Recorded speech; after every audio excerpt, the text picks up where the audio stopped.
Bonjour tout le monde, vous écoutez Citizen Lab. Ce matin, nous assistons au lancement officiel de la semaine de la langue française et de la francophonie. Et dans ce cadre, nous avons comme invité Monsieur Idoumo Mohamed Lemine, qui est donc le vice-président de l'association mauritanienne pour la francophonie qui porte cette activité. Quelles sont vos premières impressions par rapport à cette journée de lancement? Bon, écoutez, je suis très content qu'il y ait eu autant de monde à cette journée, malgré l'atmosphère un peu particulière du mois de Ramadan, et surtout un manque de qualité. Nous avons de grandes personnalités, nous avons des intellectuels, nous avons des écrivains. Et je pense que cela reflète le dynamisme du mouvement francophone en Mauritanie. Ce mouvement qui a pour vocation de promouvoir la diversité culturelle et la diversité linguistique de la Mauritanie et de promouvoir les idéaux de partage et d'échange entre les peuples, entre les langues, entre les cultures. Voilà. Le thème de cette année, c'est 10 mois, 10 mots sur le podium consacré aux jeunes et le sport. Parlez-nous un peu de cette approche. Alors, ce thème est dédié, comme je l'ai dit dans mon discours, à la jeunesse francophone. Et donc, j'invite cette jeunesse à comprendre la symbolique de cette dédicace et à s'investir donc durant toute cette semaine à organiser des activités sportives, des compétitions autour de la francophonie et autour des 10 mots.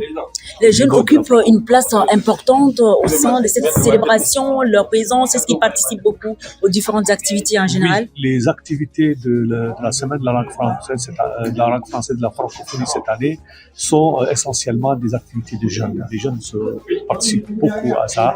Et nous avons veillé à ce que ce soit le cas, parce que c'est leur année, c'est leur semaine, c'est leur fête. Voilà. La langue française demeure un moyen de rapprochement entre le français et l'arabe qui sont parlés en Mauritanie. C'est essentiel en termes de bonne gouvernance et rapprochement linguistique.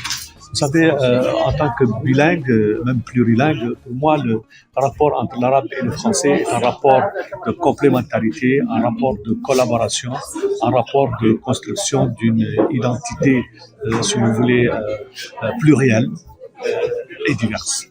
Voilà, donc cette célébration aussi cette année touche, ce sont des activités réparties sur tout le territoire national. Oui, comment se passe en général les activités? Nous avons des partenaires qui participent aux activités de la semaine dans plusieurs régions du pays. Chaque année, nous essayons d'élargir à une région et nous avons par exemple à Nouadhibou, à Attar, à Tijikja, à Kaïdi, à Kifa, un peu partout dans la Mauritanie, à Rosso, il y a des activités donc,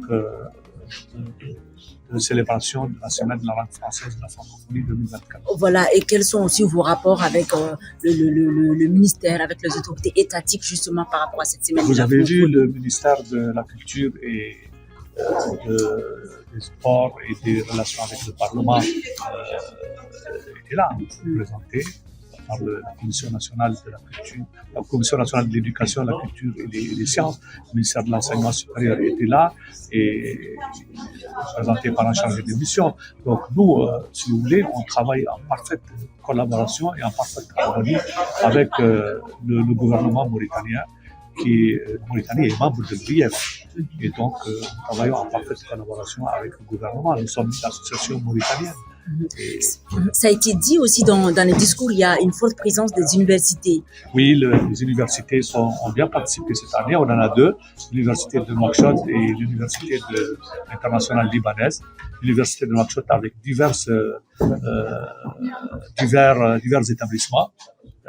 Et l'université libanaise, vous avez assisté vous-même d'ailleurs à leur prestation qui était très belle et extrêmement symbolique. Et des contraintes aussi peut-être par rapport à la semaine de la francophonie ou des défis à relever chaque fois?